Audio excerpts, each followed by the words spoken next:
Ayo langsung.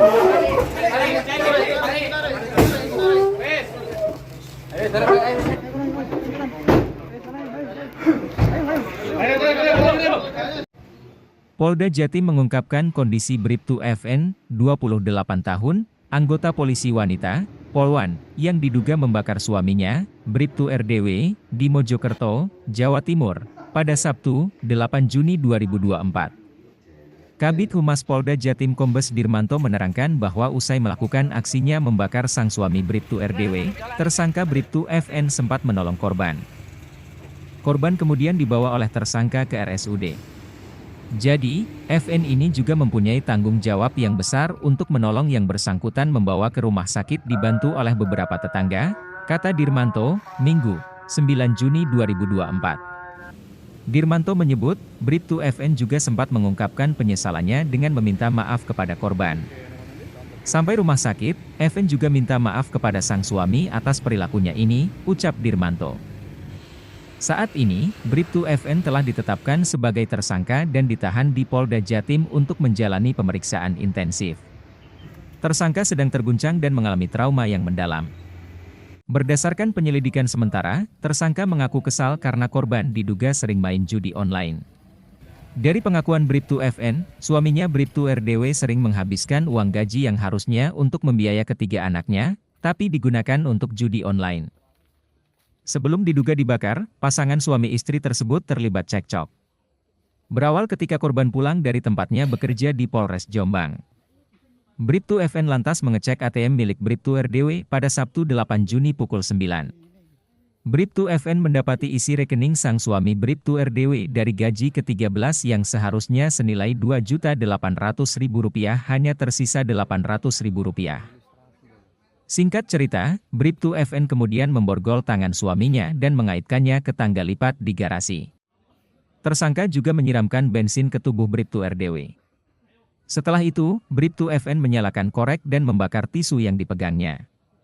Nahas, api tersebut langsung menyambar tubuh suaminya yang sudah berlumur bensin. Bribtu RDW sempat mendapatkan perawatan intensif di rumah sakit.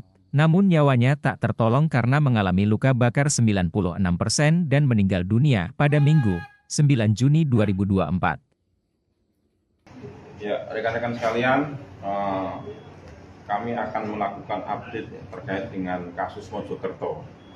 Yang pertama, tentunya kita sampaikan hasil gelar perkara tadi yang dipimpin langsung oleh Pak Dirkrim bahwa telah dilakukan penahanan terhadap tersangka di ruang tahanan Polda Jawa Timur.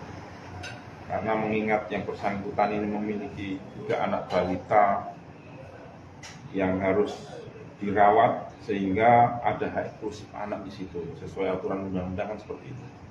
Sehingga terhadap tersangka saat ini ditempatkan di Pusat Pelayanan Terpadu Rumah Sakit Bayangkara Polda Jawa Timur. Kemudian yang kedua, seperti yang saya sampaikan kemarin bahwa pasca kejadian, tersangka ini berusaha sekuat tenaga untuk melakukan pertolongan terhadap korban, di mana tersangka ini juga mengalami luka-luka di beberapa bagian tubuhnya, di tangan kanan sebelah kanan maupun tangan di sebelah kirinya luka-luka, dan beberapa tubuh bagian depan luka-luka akibat terbakar juga. Kemudian sudah dilakukan visum juga terkait hal ini. Kemudian yang ketiga, kami sampaikan bahwa saat ini sudah ada 5 saksi dan 2 ahli yang diperiksa.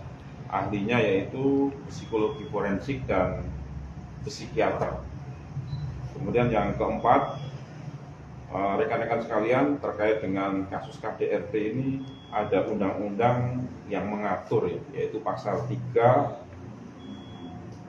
di mana di situ disebutkan ada kamar privasi. Sekali lagi di situ ada kamar privasi. Tidak semua mens rea dan tidak semua actus reus itu bisa diungkap di media. Ya, sekali lagi ini tolong dipahami rekan-rekan sekalian, ada hak privasi terkait dengan kasus KDRT pasal 3. Kemudian yang selanjutnya, yang kelima yang perlu kami sampaikan di sini, bahwa hasil gelar juga menyatakan penerapan pasal dari kejadian ini, yaitu pasal 44 ayat 3 subsidiar ayat 2 Undang-Undang Nomor 23 tahun 2004 tentang KDRT, ancaman hukumannya maksimal 15 tahun penjara. Kemudian satu hal lagi rekan-rekan sekalian, terkait informasi yang tersebar liar di media sosial ya, yang tidak jelas dan tidak terverifikasi, ini tolong disampaikan kepada warganet, netizen ya. Sekali lagi, jangan mengupload pemberitaan atau mengupload informasi-informasi yang liar yang tidak terverifikasi. Kita ada aturan yang mengatur terkait dengan hak-hak privasi daripada kasus ini. Demikian rekan-rekan sekalian ya. Dan untuk pemeriksaan psikologis sudah. Seperti saya sampaikan tadi ya, ini kan ada hak privasi ya, polisi terus berupaya untuk melakukan pemeriksaan. Demikian ya rekan-rekan ya, bisa dipahami ya. Dan komitmen cukup. penanganan judi online dan Saya rasa itu dulu ya rekan-rekan sekalian yang perlu saya sampaikan ya. Seperti yang saya sampaikan tadi, ada hak privasi yang saya rasa rekan-rekan sudah memahami. Terima kasih ya. Ya.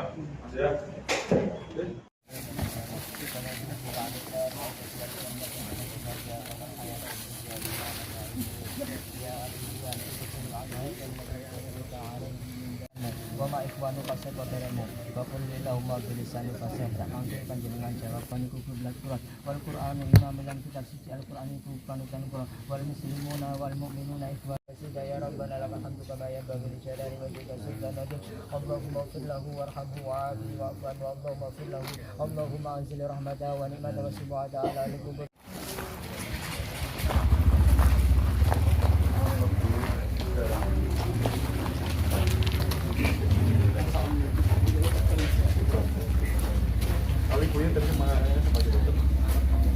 Ada di Mas. ada.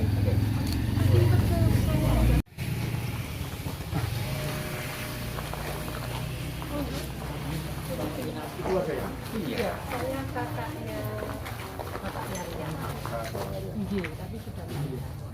Apa itu kamu? Duduk. Ini mah kompol diri siapa, Mas?